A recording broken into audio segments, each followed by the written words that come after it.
Digital హైవేగా రూపుదిద్దుకుంటున్న Hyderabad to Bengaluru హైవేలో అటు Microsoft data centre కి, ఇటు పోల్పల్లి సెట్స్, అటు ఇంటర్నేషనల్ ఎయిర్పోర్ట్ కి, ఇటు రీజనల్ రింగ్ రోడ్ కి చేరువలో ఉన్న బాలానగర్ హైటెక్ పార్క్ లో ఇన్వెస్ట్ చేయండి. భవిష్యత్తు బంగారుమయం చేసుకోండి. Contact number 8500155255. Bhadrachalam seat Venkatrao గారిని గెలిపించుకున్నాం. కానీ కార్యకర్తలు మా సమీక్షలో కూడా చిన్న చిన్న సమన్వయ లోపంతో కానీ, లేకపోతే పార్టీ నిర్మాణంలో మేము చూపించిన అలసత్వం కానీ అవన్నీ ఈ ఓటమికి కారణాలుగా మేము అనుకుంటున్నాం.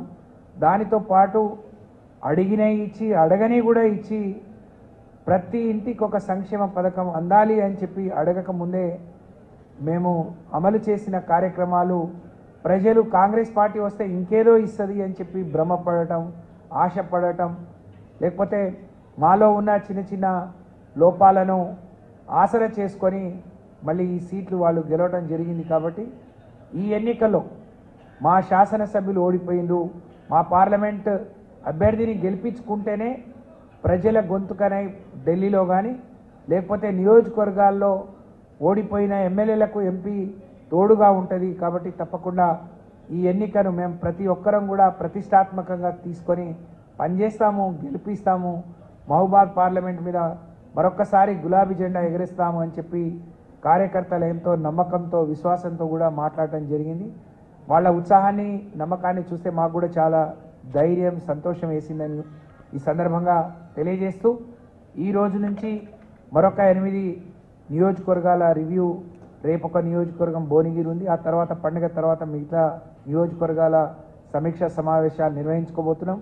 ఈ నెలాఖరు వరకు గౌరవ మాజీ ముఖ్యమంత్రి గారు, పార్టీ అధినేత మరి కేసీఆర్ గారు కూడా ప్రజల్లోకి రాబోతూ ఉన్నారు.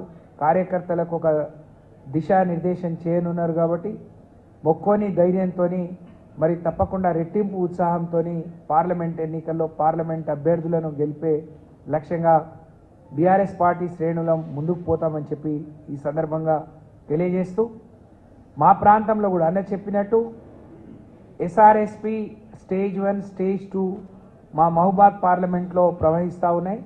అవి టేల్ ఎండ్, ఆఖరి ఆయకట్లు.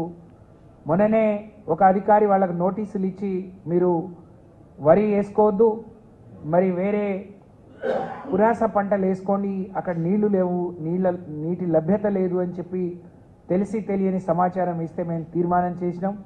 అక్కడున్న శాసనసభ్యులను కూడా మీరు ముఖ్యమంత్రిని, సంబంధిత శాఖ మంత్రిని కోరమని చెప్పినాం. ఇదే నల్గొండ జిల్లా ఆఖరి ఆయకట్టు సూర్యాపేట వరకు స్టేజ్ 1 ఎస్ఆర్ఎస్పి, స్టేజ్ 2 ఎస్ఆర్ఎస్పి నీళ్లు పోతాయి. కానీ ఇప్పటి వరకు ముఖ్యమంత్రి కానీ, మంత్రులు కానీ ఎక్కడ నీళ్ళు వస్తాయి, ఎవరికి ఇవ్వగలుగుతాం, ఎవరికి ఇవ్వలేము అనే ఒక స్పష్టమైన హామీని మరి ప్రజలకు ఇవ్వలేకపోతున్నారు. ఇప్పటికే నార్లు వేసుకున్నారు, దుక్కులు దున్నిండ్రు, బురద దున్నుకున్నారు, ఎదురు చూస్తూ ఉన్నారు.